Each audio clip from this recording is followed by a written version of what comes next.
பிதாவாகிய தேவனுக்கும் குமாரனாகிய கிறிஸ்துவுக்கும் பரிசுத்த ஆவியானவருக்கும் துதியும் கனமும் உண்டாகட்டும். இந்த நாளுக்கான ஆதார வசனங்கள் ஜெபிக்க உபாகமம் 32 அதிகாரம் 18 உன்னை ஜெனிப்பித்த கன்மலையை நீ நினையாமற் போனாய், உன்னை பெற்ற தேவனை மறந்தாய். துதிக்க நீதிமொழிகள் 3 அதிகாரம் 6 உன் வழிகளெல்லாம் அவரை நினைத்துக்கொள், அப்பொழுது அவர் உன் பாதைகளை செவ்வைப்படுத்துவார்.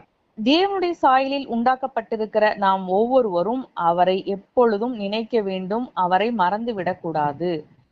கர்த்தரை நினைப்பது என்றால் கர்த்தர் நமக்கு அருளின கட்டளைகளையும் அவருடைய வேத வசனத்தையும் அவருக்கு பயந்து கீழ்ப்படிந்து அதை கை கொண்டு வாழ்வதே ஆகும்.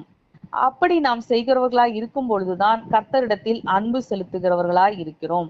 ஆகவே இந்த நாளில் கர்த்தர் நம்முடைய இருதயத்தை நேராக்கி அவருடைய வசனத்தில் கை கொண்டு வாழ கிருபை செய்ய வேண்டும் என்றும், எப்பொழுதும் நாம் அவரையே நோக்கி பார்க்கவும் நம்முடைய வழிகளில் எல்லாம் அவரை நினைக்கவும் நமக்கு கிருபை செய்ய வேண்டும் என்றும், நம்முடைய சிந்தனையையும் உணர்வையும் பரிசுத்தப்படுத்தி கர்த்தருக்கு பிரியமானதாய் மாற்ற வேண்டும் என்று இந்த நாளில் கர்த்தருடைய பாதத்தில் காத்திருந்து ஜெபிக்கலாம்.